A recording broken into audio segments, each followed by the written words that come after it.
All right, welcome back. Now I listened to this video and I disagreed with some of the things that I heard. Listen to this.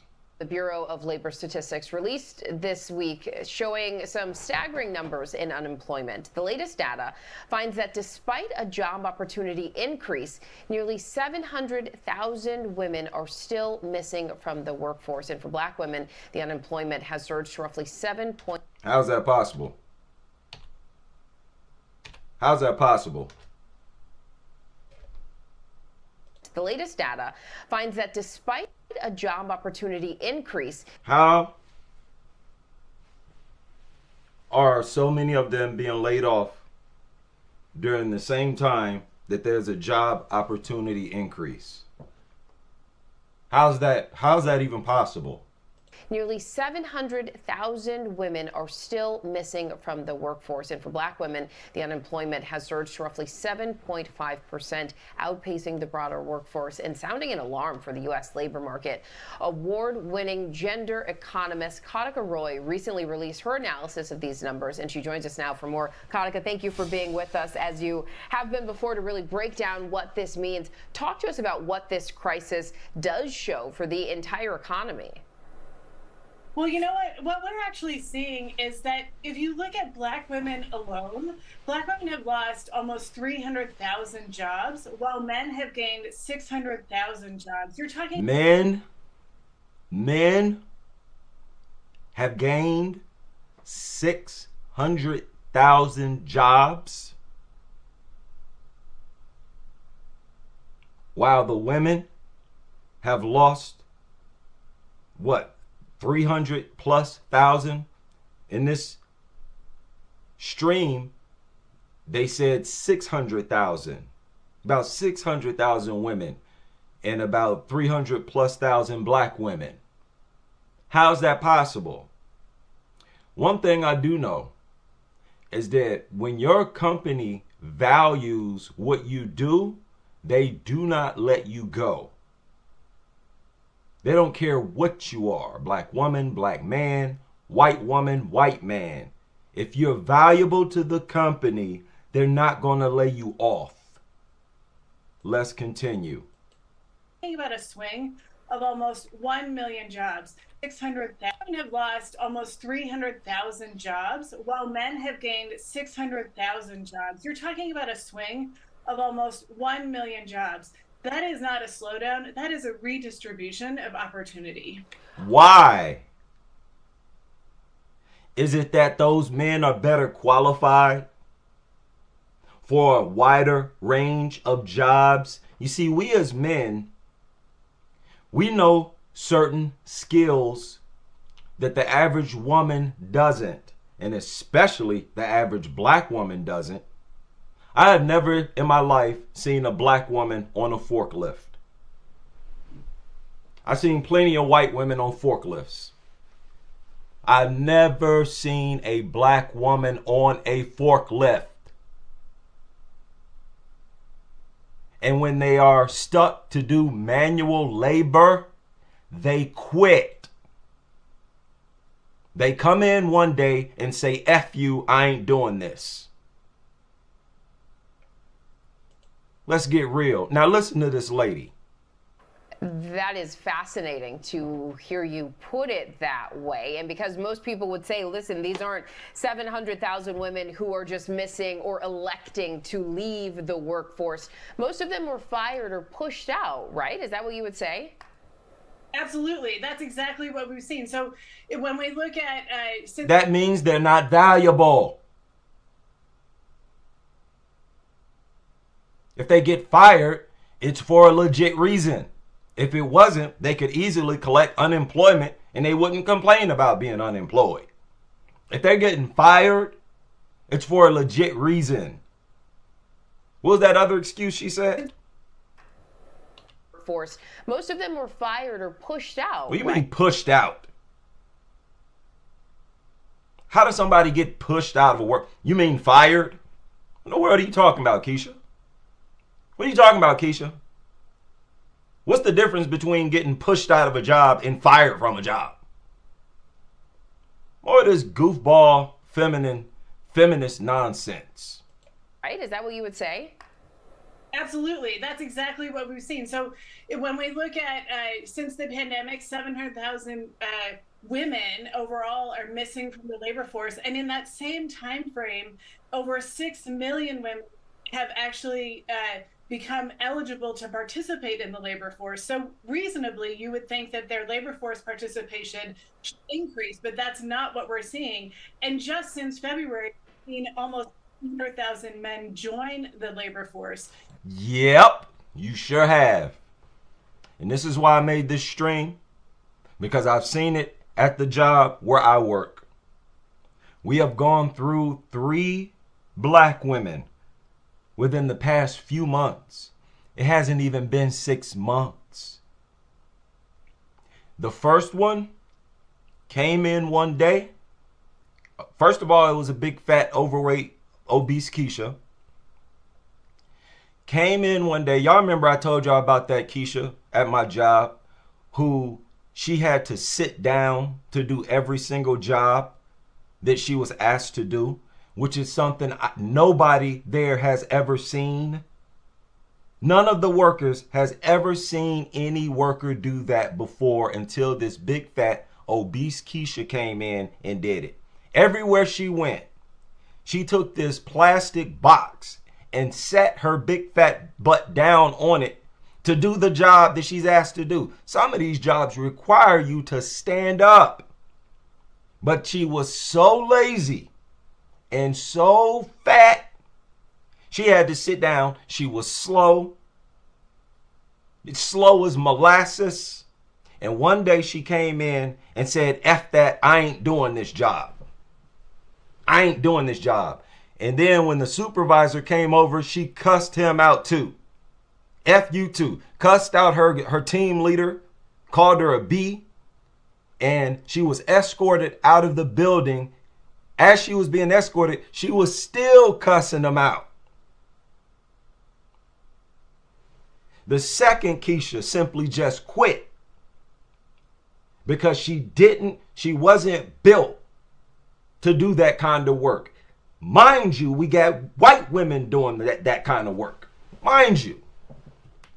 How in the world is it too much for you, but not too much for Becky? In the third Keisha, the same thing. She just quit. So right now they're unemployed. Not because anybody discriminated against them. It's because they big, fat, and lazy. Get out of here. Nobody discriminating against them. I'm a black man. I'm also unwanted in these billion-dollar establishments, like the company that I work. The company I work for is worldwide. It's based in France. Very, very few. I'm the first black person to hold the position that I hold. And because I'm the only one who knows it through and through, I'm the last one to get laid off. Y'all remember that big, massive layoff in 2020? That was the only time I got laid off. But that was the whole country had to be laid off for that. That was some COVID stuff. But usually when there's layoffs, I'm sometimes the only one coming to work. And if anybody else does my job, then when I come into the job the next day, I have to clean up after them. You fail to learn skills at these jobs. You fail to stick with these jobs, to tough it out and try to move up through these jobs, which is what you're supposed to do if you don't have a degree. Every company I work for, I looked to learn as many skills as I possibly could. That's how you become valuable to a company. And with these Keishas, they don't even like to do the bottom level work. So I ain't hearing this. You up here making a bunch of excuses. The feminist movement is over. Y'all supposed to be showing and proving that you can do everything that we can do, if not better. Why ain't y'all learning skills? Why can that big fat Keisha I told y'all about? I swear, She could not work 5 days straight to save her life. She called off every week. She called off the very first week that she worked there. Called off that Friday. These employers see y'all fat and lazy, and you don't want to learn any skills. You don't become valuable to the companies you work for. That's the problem. Give me this nonsense. Pandering to them. Since February, Shut up. participate in the labor force. So reasonably, you would think that their labor force participation, 6 million women have actually become eligible to participate in the labor force. So reasonably, you would think that their labor force participation should increase, but that's not what we're seeing.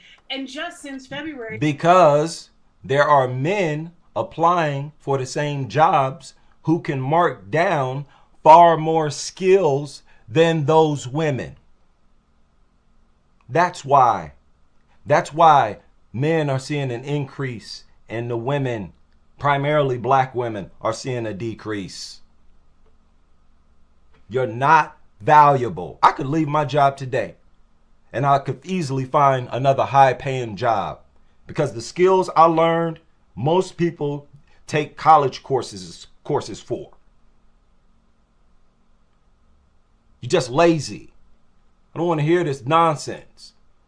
Almost 100,000 men join the labor force. So you're really talking about not a personal choice. You're talking about structural exclusion. So why are black women, you think, being affected at this level? And do you think that it seems that they're being specifically targeted? Yeah, for being lazy, for being slow, for calling off every week, for being late all the time, for popping off at the mouth all the time.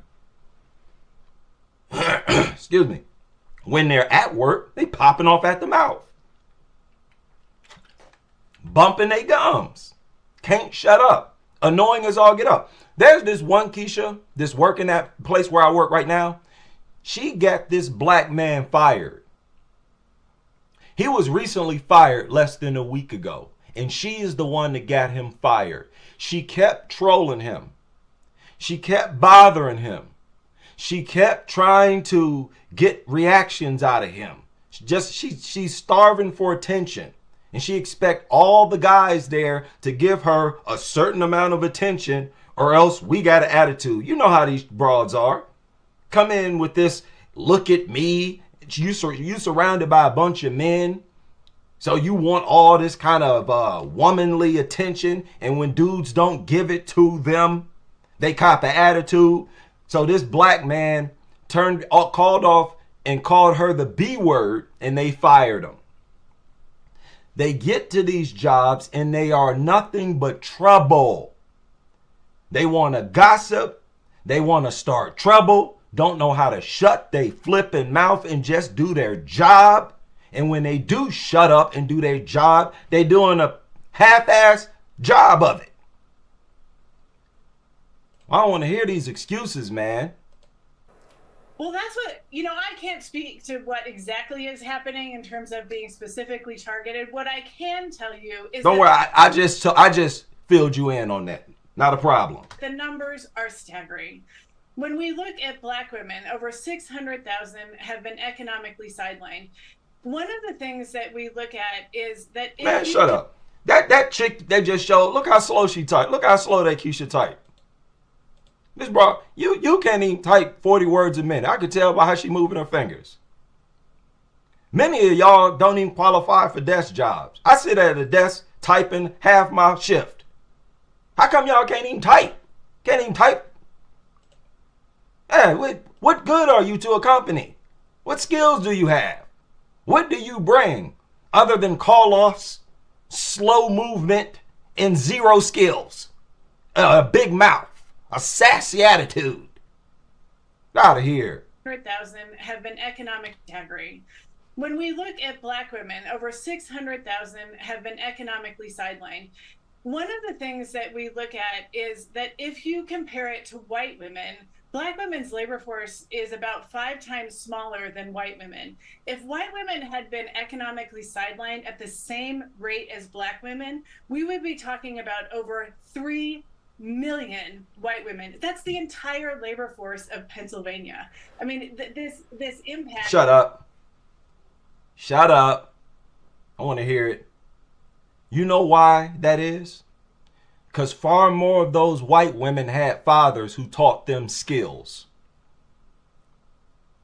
That's exactly why I've seen numerous Beckys on forklifts. At some point, they fathers taught them how to drive it.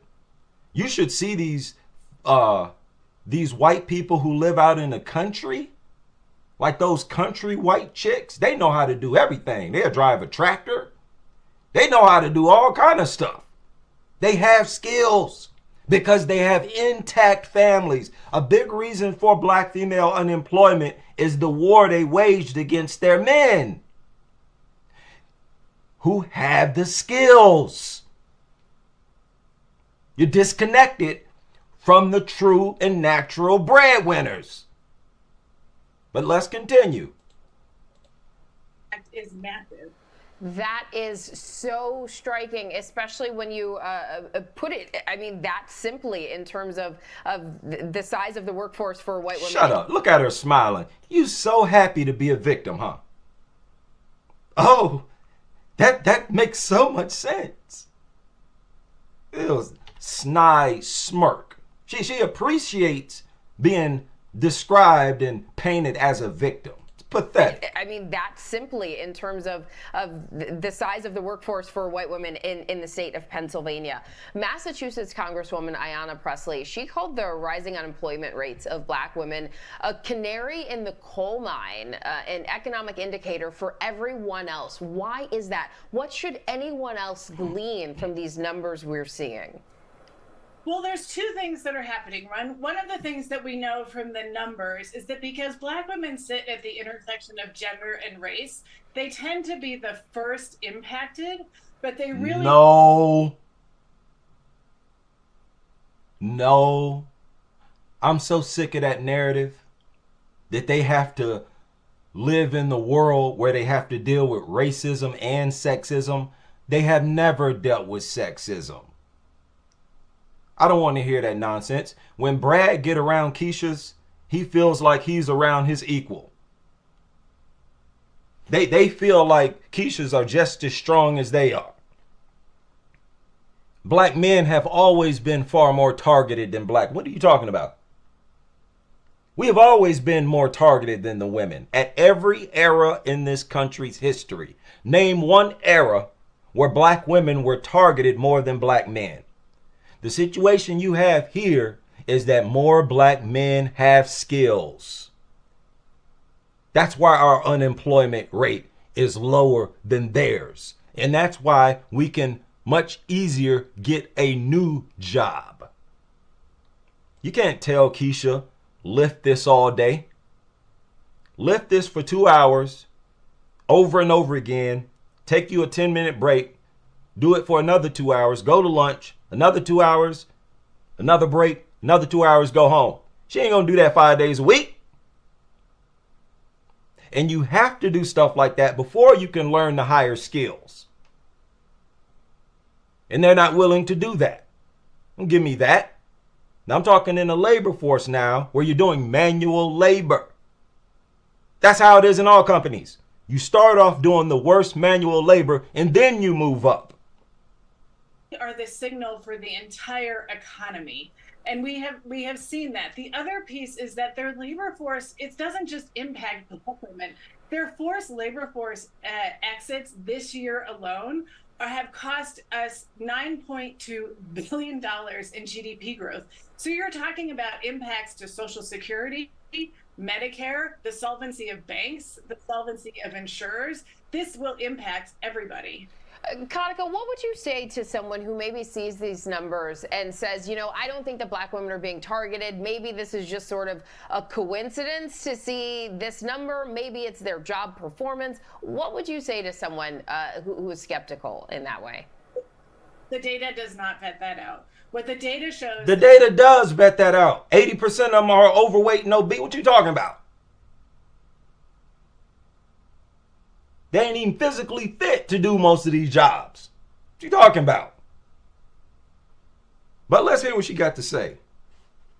Skeptical in that way. The data does not vet that out. What the data shows is that Black women are the most educated cohort. No, they're not. They're the most enrolled. They usually drop out or quit. The same thing, drop out or get kicked out. Many of them enroll in college just to get the grants, the loans. Want to hear that? In the United States. In fact, they are more likely to be underemployed, not because of their own doing, but because they are undervalued in the labor force. That's one of Exactly. Why are they undervalued? Because they do piss poor work. They're slow, always running their mouths, can't concentrate on their job, and then they decide to move slower. They get tired easy, always on their phone, playing, looking for attention, being lazy, and eventually quitting or getting fired because their performance is so poor. That's something y'all not going to talk about. But I'm telling you now, it happens all the time. the reasons why we saw that there was a huge representation, or has been historically a huge representation of Black women in the federal labor force, and they were disproportionately impacted by the cuts. So what needs to change systematically to close this economic gap that we're seeing? Well, one of the things that, you mentioned Congresswoman Ayanna Pressley, and one of the things that she has talked about is demanding that the Fed actually talk about the real unemployment rate, right? So the unemployment rate overall for the latest jobs report was 4.5%. If you look at it for Black women, it's actually 7.5%, which is 70% higher than what the Fed considers full employment. But if you include the labor force exits of Black women this year, their unemployment climbs to over 10%, or in plain language, over 2 times what the Fed considers full employment. So we need to demand that the Fed and that our policymakers are operating off of data. Otherwise, it undermines the economy for everyone. And you're boo-hoo. Boo-hoo. Just a few days ago, I told y'all half of my shift I'm on a forklift, and the other half of my shift I'm at a desk. I'm entering information into a computer, into a database. Do y'all know that a few days ago I was on the forklift? I was on the forklift for maybe a half hour. And then I come back to my desk and there's a Keisha sitting in my chair with a coat over her face, knocked out sleep. This Keisha knows full well that that's my desk. She had 2 other chairs available for her to sit in. She decided to sit in my chair at my desk and fall asleep. It's goofy stuff like that that gets on people's nerves. Like, what is your problem? And if they ain't doing goofy stuff like that, they're just making a nuisance out of themselves. Always babbling and talking, always demanding a certain amount of attention from everybody that worked there. It's like, get out of here. These companies where there are mostly men in there, they don't discriminate against women. I told you about another job I had where it was harder manual labor than the job I work at now. There were several women doing that job. Several of them. Y'all just don't. And let me point out also, those females who were doing those strenuous jobs were in shape. They were in shape. It was this little white girl, this skinny white girl. Because when I started there, I'm talking about the job that I worked before I'm at the one I'm at now. a little skinny white girl. She was tossing these heavy boxes. She throwing them onto the train. She just tossing them. I'm like, wow, a little skinny white chick with this big sweater on. So when it started to get hot, she took the sweater off. Dude, her deltoids popped out, looked like bowling balls. Arms, biceps. I'm like, WTF? I'm like, what in the world? I was on lunch and she walked into the room and I asked her, I'm like, did you used to be were you a track runner or something? Because I'm looking at her muscles, they popping out like a dude's muscles. She said, no. In fact, when I first started here, I was obese. She pulled out her phone and showed me a picture of herself, about 200 pounds. She lost all that weight just working there. It's about how you apply yourself. Stop being lazy, bite down, and bear it. That's what life is all about. Hard work. Hard work. The job I'm at now, when I first started, you always start at the lower level. You blue collar workers out there with no college degree, you know exactly what I'm talking about. When you first start, you start at the bottom level. Every job I've had, including this one, when I start at the bottom level, I go nuts. I go nuts. I took the hardest job in there, and I did the hardest job every day while everybody else would rotate to break the monotony, because some jobs were harder than others. I stayed on the hardest job because if somebody else would have done it, they would have got far behind. And if they get far behind, then all of us have to stay over. So I'm like, man, get out of here. I will do this job. I'm not gonna stay over every day because you goofballs don't know how to keep up with this job. So I did the job. Do y'all know they created a team leader position for me before I was even hired into the company? Created it out of thin air. They say, we see how you work. You're never on your phone. You don't take long breaks. Made a whole new position for me. And I moved up since then. It's about how you apply yourself. I don't want to hear these excuses. And these media outlets really need to stop making excuses for them. Stop making excuses. If you're in good shape, you can do any job. You can do anything and be valuable. When you apply for a job, you have to list your skills, the things you've done. The problem is that when they fill out those applications, they can't put much. So how are you supposed to compare next to a man who has several skills? So stop with the BS, man. You're not victims out here. You're just not applying yourself. Salute everybody in the building. We'll see y'all on the next live.